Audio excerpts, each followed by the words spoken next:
Listen, it's actually very simple, so let me explain it for you. He doesn't stand above others. He doesn't have kingly ambitions. And he's not a conqueror. And that's okay. So look, Elbaph is popping off. It's going to be a top 5 arc easily when it's done. There's certain characters in this arc that are going crazy. And because of this, there's this topic that is going round and round and round. That topic is Sanji getting Conqueror's Haki. I'm seeing it everywhere. And there's one fundamental thing about Sanji that everyone is overlooking. And that's the fact that he's not a conqueror himself. And that's completely fine. You see, in the story, and if you look at everyone who is a conqueror and who's been confirmed to be conquerors, they all have this one thing in common. And that is that their goals, in some way, shape or form, mean that they actively have to overcome someone or some people to get their desired goals. I'll start off with 2 really simple and easy ones so you can understand this. And I'm hoping that once you see the pattern, when we turn it round into Sanji now, you'll see exactly why he's not a conqueror. The 2 easy ones are Luffy and Zoro. Luffy wants to be the king of the pirates. Not everyone is going to be Pirate King. And to become Pirate King, you have to stand above others and conquer others to make that possible. There is conflict there for Luffy. That means he has to rise above them and literally stand above others. But next we'll move on to Zoro.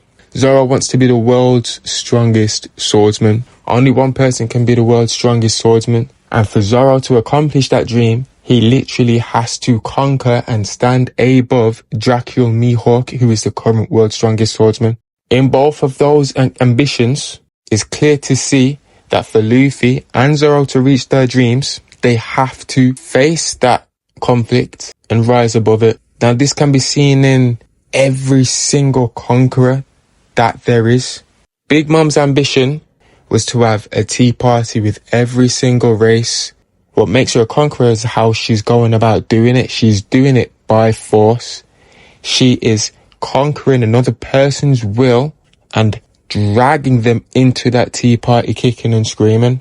A lot of that family, that Charlotte family, came about through Big Mom conquering others and getting closer to that dream.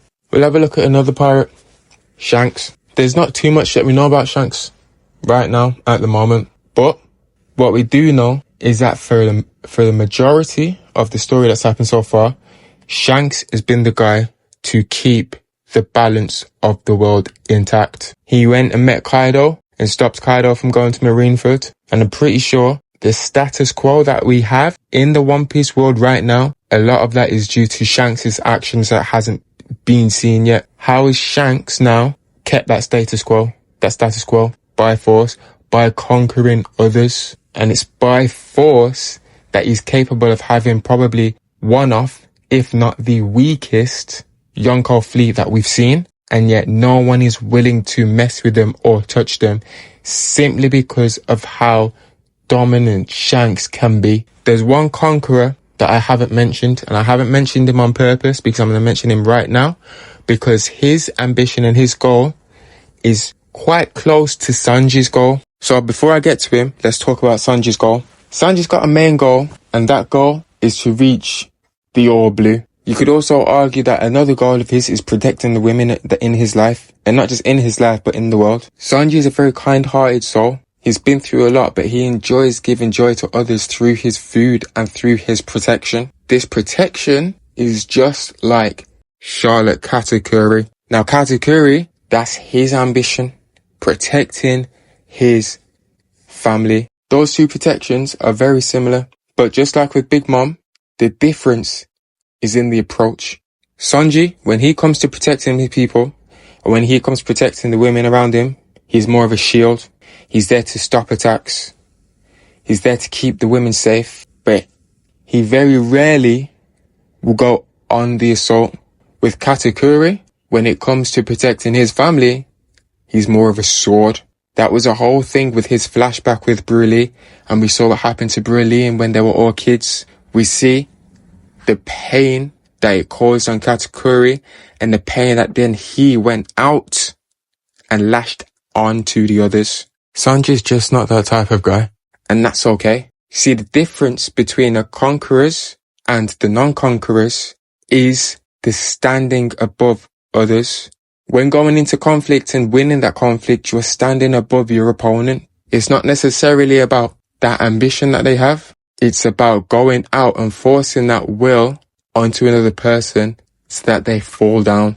Now, Sanji doesn't have that, but that's okay. He doesn't need to have that. I said before, Sanji is a kind-hearted soul. It's what set him apart from his brothers and his father. He doesn't have that innate drive in him. He doesn't have that disposition in him to want to stand above others. And that's fine. He'd rather see them happy with full bellies.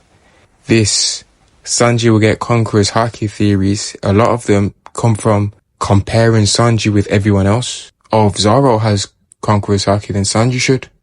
If this person has it, then Sanji should. If that person has it, then Sanji should. When you're comparing Sanji like that, you're forgetting the complete character of Sanji. Sanji's okay without it, and he doesn't need it. Now, if you like this video, leave a like. If you don't like the video, let me know in the comments why you didn't like it or why you disagree with me. But thank you for watching, and thank you for giving me your time. And may God bless you and keep you.